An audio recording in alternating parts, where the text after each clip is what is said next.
আমাদের আন্দোলনটাকে নস্যাৎ করার জন্য আচ্ছা বৈষম্যের ছাত্র আন্দোলন থেকে পুলিশের উপরে চাপ দিচ্ছে। এখানে এসআই খালেক নামে একজন পুলিশ কর্মকর্তা এসপি, উনি বলে আমাদেরকে বলতেছে যে এক মাঘে শীত যায় না, এক মাঘে শীত যায় না। এই কথাটা বলার সাহস কেমনে পায়? আরেক পুলিশ কর্মকর্তা বলে যে 2 মিনিটে নাকি আমাদের সাফ করে দিবে। এটা কেমন ধরনের কথা? এখানে পুলিশ কর্মকর্তারাই বলতেছে আমাদের এই কথা। আমাদের ছাত্রদের কথা একটাই যে না, আমরা রাজপথ থেকেই তৈরি হয়েছি, আমাদের সরকার রাজপথ থেকেই তৈরি হয়েছে। আমাদের সাথে যদি বিষয়টা সেটেল আউট করতে হয় বা আমাদের সাথে যদি সমঝোতা করতে হয়, তাদেরকে রাজপথে আসতে হবে এবং আমাদের সামনে আসতে হবে। জি, আমরা শুনছি। আমরা পুলিশ আমাদের সাথে রীতিমতো আমাদেরকে রাস্তা ব্লক আউট করতে দিবে না, মানে আমার রাস্তা অবরোধ করতে দিবে না দেখে অনেক ধরনের উস্কানিমূলক কথা বলছে এবং অনেক ধরনের কথা বলছে, যেগুলো আসলে এক প্রকার আমরা চাইলেও কিছু করতে পারতেছি না।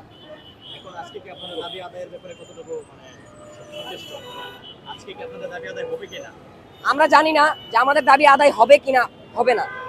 যদি না হয় তাইলে আমরা রাজপথ থেকে নামবো না, আমরা রাজপথে থেকেই যাব। প্রয়োজন পড়লে সারাদিন থাকবো, আজকে সারা রাত থাকবো, 1 বছর 1 মাস 14 বছর 15 বছর 100 বছর প্রয়োজন পড়লে থাকবো, যতদিন বেঁচে থাকবো শরীরে রক্ত থাকবে। রাজপথ আমরা ছাড়বো না আমাদের দাবি আদায় না হওয়া পর্যন্ত। Thank you. এর জন্য আমাদের সমন্বয় যারা ছিল তারা কিন্তু ক্ষমতায়, আর আসিফ মাহতাব স্যার সেই শুরু থেকে আন্দোলন করে তাকে কোনো পদ বা মানে রাষ্ট্রের কোনো কিছু তাকে দেখা হয় না।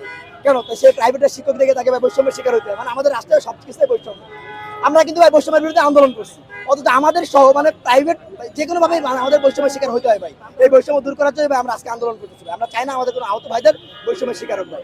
আমরা দুইটা ক্যাটাগরি চাই, একটা হচ্ছে যে বেশি ক্ষতিগ্রস্ত তাকে এই ক্যাটাগরি রাখতে, বাকি সব ভাইদের বি ক্যাটাগরি দিতে, যাতে আমাদের কোনো আহত ভাই অসম্মান বা সম্মানের সাথে জীবনযাপন করতে পারবে। এটা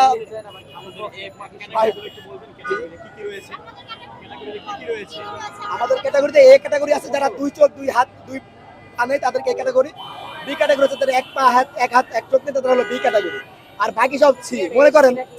মনে করেন যে একটা ছেলের শরীরে 100 প্লেট বা 200 প্লেট আছে, তাকেও সি ক্যাটাগরি দেওয়া হয়েছে। এখন আমি আপনাকে প্রশ্ন করি, সি যার শরীরে 100 প্লেট আছে, মানে যেটাকে মানে রাবার বুলেট বলে, সে কি সুস্থ মানুষ?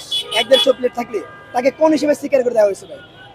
এই যে একটা মানুষ যে আহত হয়েছে, সে কি আর চাইলেও আগের জীবন ফিরে পাবে না? তাকে যে কোনো ভাবে অসম্মান করা হইতেছে। তো আমরা চাই এই বিভাজনগুলো দূর করতে।